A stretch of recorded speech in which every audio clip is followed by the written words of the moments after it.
In the first fight, we have Yuneisy Duben versus Carli Judice. Duben is 28 years old, 6-0, coming off a TKO win 6 months ago. Duben lands 20.6 significant strikes per minute, absorbs 11.5. She's only had 6 fights. That's why there's these crazy numbers. She has a 100% finish rate, and she's a plus 380 underdog. Judice is 26 years old, 3-2, coming off a decision loss 8 months ago. Judice lands 11.23 significant strikes per minute, absorbs 10.1. She has a 60% finish rate, and she's a minus 500 favorite. Duben is making her UFC debut after a first-round TKO on Dana White's Contender Series. She's a finisher and hasn't seen the 3rd round yet. This would be Judice's 2nd fight in the UFC. She's on a 2-fight skid. I'm sure she's feeling the pressure of getting her first win in the UFC. Both ladies are strikers and have very high output. With such little experience, I'm gonna go with Duben. She's got a lot of momentum, being undefeated, and has that 100% finish rate. She had one of the best KOs you'll ever see on Dana White's Contender Series. If you haven't seen it, I suggest you look it up. What's up, everybody? Crossover MMA back in here for another video. Make sure you give a video a like and subscribe for more content. Make sure you join my Tapology group so you can see how your picks do against me. Link will be in the description. In the next fight, we have Josiane Nunes versus Priscila Cachoeira. Nunes is 31 years old, 10-3, 3-2 in her last 5 fights, coming off a decision loss 6 months ago. Nunes lands 5.41 significant strikes per minute, absorbs 5.44. She has a 54% finish rate and is a minus 205 favorite. Cachoeira is 36 years old, 12-6, 2-3 in her last 5 fights, coming off a submission loss 1 year ago. Cachoeira lands 3.76 significant strikes per minute, absorbs 7.03. She has a 39% finish rate and is a plus 170 underdog. Both these ladies are strikers. They're gonna stand right in front of each other and throw. Neither lady moves much or avoids shots. Both ladies are on a 2-fight skid. I'm gonna go with Josiane Nunes. She's got decent power in that left hand of hers, and she's just gonna spam it over and over until it lands, which probably won't take long because Cachoeira just stands up tall and just eats punches to the face. In the next fight, we have Daniel Barez versus Lima. He's 36 years old, 17-6, 4-1 in his last 5 fights, coming off a decision win 5 months ago.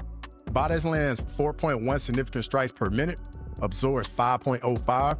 He has a 57% finish rate and is a plus 245 underdog. Lima's 26 years old, 10-0, coming off a decision win 6 months ago.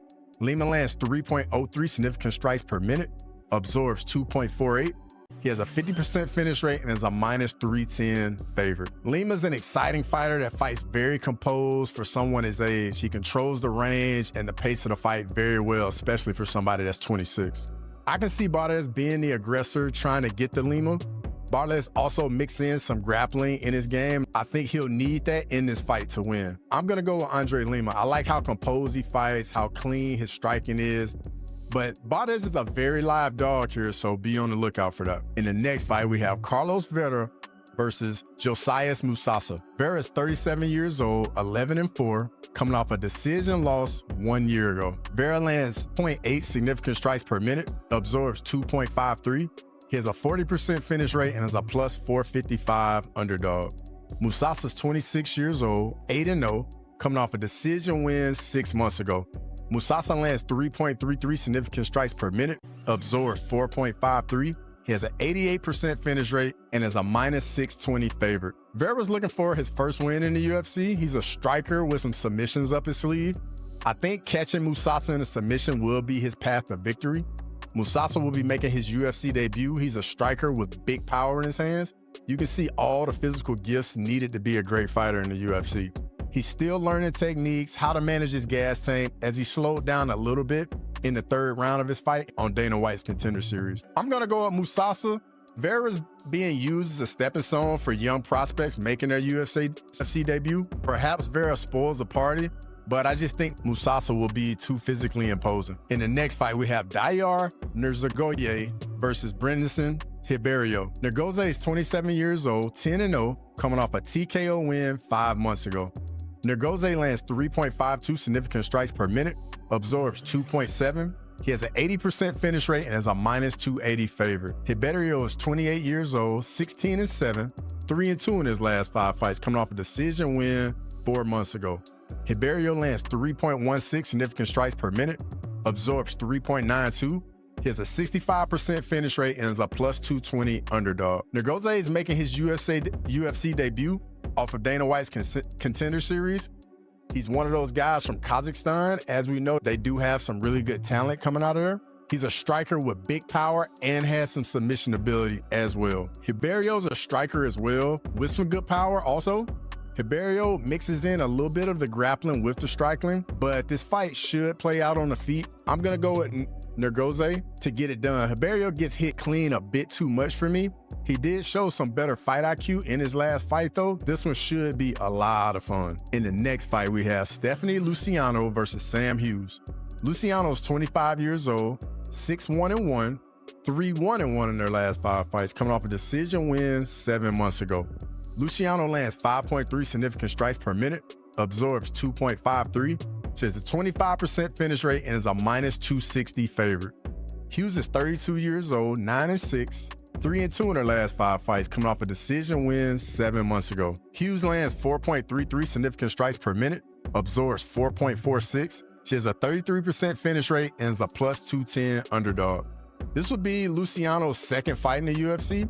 I'm gonna go with Stephanie Luciano here, but your guess is as good as mine. In the next fight, we have Waldo Cortes Acosta versus Ryan Spann. Cortes Acosta is 33 years old, 12-1, 4-1 in his last 5 fights, coming off a decision win 9 months ago. Cortes Acosta lands 5.64 significant strikes per minute, absorbs 3.6. He has a 46% finish rate and is a minus 175 favorite. Spann is 33 years old, 22-10, 2-3 in his last 5 fights, coming off a submission win 5 months ago. Spann lands 3.3 significant strikes per minute, absorbs 3.9, has a 59% finish rate and is a plus 140 underdog. Cortes Acosta is on a 3-fight winning streak, but none of those opponents are still in the UFC. Spann won his last fight, but his opponent isn't in the UFC anymore either, so take that for what it's worth. Spann has crazy ability, but not the greatest fight. This fight is going to come down to Cortes Acosta fighting smart and Spann using his power and his slick submission skills. Spann has a really good guillotine and he can get it standing. Acosta doesn't defend leg kicks well. Spann has powerful leg kicks and they'll be there for him the entire fight. I'm going to go with the underdog here and Ryan Spann, who's moving up to heavyweight for this fight. I just think he's going to be much faster than Cortes Acosta and he'll get the job done. Withstanding questionable fight IQ at times. In the next fight, we have SuYoung You versus AJ Cunningham. Young You is 29 years old, 14-3, 4-1 in his last 5 fights, coming off a decision win 3 months ago. Young You lands 2.11 significant strikes per minute, absorbs 1.4. He has a 47% finish rate and is a minus 700 favorite. Cunningham is 30 years old, 11-4, 3-2 in his last 5 fights, coming off a TKO loss 1 year ago. Cunningham lands 7.66 significant strikes per minute, absorbs 11.9. He has a 53% finish rate and is a plus 500 underdog. This will be both guys' second fight in the UFC. Cunningham will be looking to rebound off a TKO loss in his UFC debut against Ludwig Klein, who's a very tough UFC debut. Cunningham will enjoy a 6-inch reach advantage and a 4-inch height advantage. Young You will look to use his grappling to get takedowns. He averages 4.67 takedowns per 15 minutes and control Cunningham. Cunningham's takedown defense isn't too good at only 30%. I think Cunningham is going to have some success on the feet, but Young You is going to get some takedowns, use some ground and pound and control. Young You also has 5 submissions on his resume as well. I'm going to go with Young You here, and I just think the grappling is going to be too much and he's going to get the job done. In the next fight, we have Blackshear versus Cody Gibson. Blackshear is 30 years old, 15-7-1, 3-2 in his last 5 fights, coming off a submission win 4 months ago. Blackshear lands 4.3 significant strikes per minute, absorbs 4.06. He has a 52% finish rate and is a minus 400 favorite. Gibson lands 3.47 significant strikes per minute, absorbs 3.36. He has a 41% finish rate and is a plus 310 underdog. This should be a scrappy fight. We're going to see some striking and some grappling here. Both men average over 2 takedowns per 15 minutes. Blackshear has really good submissions. Gibson will have to be careful in these grappling sequences. Blackshear has a bit more output on the feet than Gibson, but Gibson does a better job, in my opinion, of managing the distance. I think Gibson's experience will give Blackshear some problems early in the fight, but once the grappling starts, I think Blackshear will just be the better grapplers. I'm gonna go with Blackshear to get it done here. In the next fight, we have Alexander Hernandez versus Holobaugh. Hernandez is 32 years old, 15-8, 2-3 in his last 5 fights, coming off a decision win 5 months ago. Hernandez lands 4.43 significant strikes per minute, absorbs 4.61. He has a 35% finish rate and is a -190 favorite. Holobaugh is 38 years old, 22-8, 4-1 in his last 5 fights, coming off a decision win 7 months ago. Holobaugh lands 4.63 significant strikes per minute, absorbs 4.35.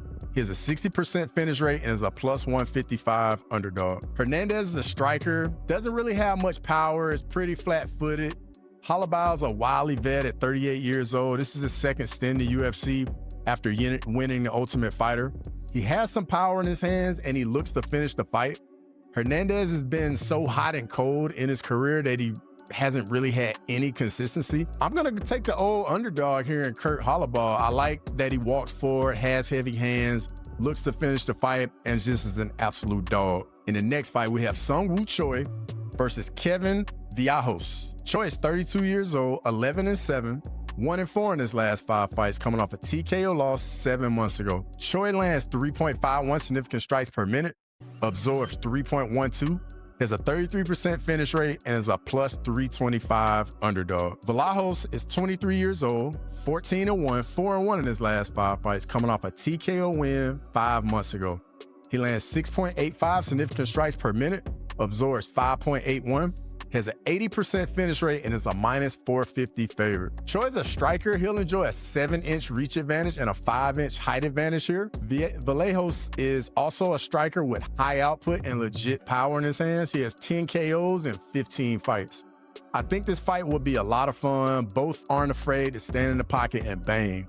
Both men get hit a lot, and I'm expecting both of them to land. I think the reach disadvantage will give Villajos some trouble early in the fight, but Choi stands in the pocket a bit too much with his chin in the air, and I think Villajos will catch him at some point over 15 minutes. So give me Villajos to get it done. In the co-main event, we have Chidi and Njokuani versus Zaleski dos Santos. And Njokuani is 36 years old, 24-10, 2-3 in his last 5 fights, coming off a decision win 4 months ago. And Njokuani lands 4.59 significant strikes per minute, absorbs 2.67. He has a 44% finish rate and is a +150 underdog. Dos Santos is 38 years old, 28-5-1, 3-1-1 in his last 5 fights, coming off a TKO win 4 months ago. Dos Santos lands 4.33 significant strikes per minute, absorbs 3.41, has a 53% finish rate, and is a -180 favorite. And Njokuani is a tall, long, rangy striker with decent power. He tends to slow down in fights, especially if there's any grappling in the clinch or on the ground. Dos Santos is also a striker with similar type of power in his hands, and Njokuani will enjoy a 7-inch reach advantage and a 4-inch height advantage. He uses his length very well, but once he starts to slow down, his volume drops and he just starts getting hit a bit more. I think this is good matchmaking and will be a very competitive fight. I think Dos Santos will struggle early trying to get past the long-range weapons, but as Njokuani starts to slow down, I think Dos Santos will get inside and start landing. Dos Santos has fought at a similar size opponent in Randy Brown and lost that fight, and Njokuani doesn't move as much or have the same type footwork as Randy Brown. It's a tough one for me, but I'm gonna go with Dos Santos. Before we get into the main event, make sure to like the video, subscribe to the channel for more content. In the main event, we have Marvin Vettori versus Roman Dolidze 2. Vettori is 31 years old, 19-7-1, 2-3 in his last 5 fights, coming off a decision loss 2 years ago. Vettori lands 4.56 significant strikes per minute, absorbs 4.24, has a 41% finish rate, and is a -140 favorite. Dolidze is 36 years old, 14-3, 3-2 in his last 5 fights, coming off a TKO win 5 months ago. Dolidze lands 3.16 significant strikes per minute, absorbs 3.38, has a 65% finish rate, and is a +120 underdog. Marvin Vettori has taken a lot of time off since getting beaten up badly by Jared Cannonier in his last fight. His last win was actually against Roman Dolidze in 2023. Roman Dolidze is on a 2-fight winning streak, These guys are very similar in skill set. Neither guy has big power in his hands. I say Dolidze is the better grappler on the ground. Both men are very strong and neither have ever been finished. Neither guy has added really anything new to their game since the last time they fought. The only difference is that Vettori has been out of the octagon for 20 months. Dolidze's been active. I think this will be another competitive fight. I think Vettori is slightly better on the feet and has a bit more output. Dolidze's path to victory, in my opinion, is getting the fight to the ground, and it'll be something different than the first fight. But ultimately, I'm going to go with Marvin Vettori in a very competitive fight.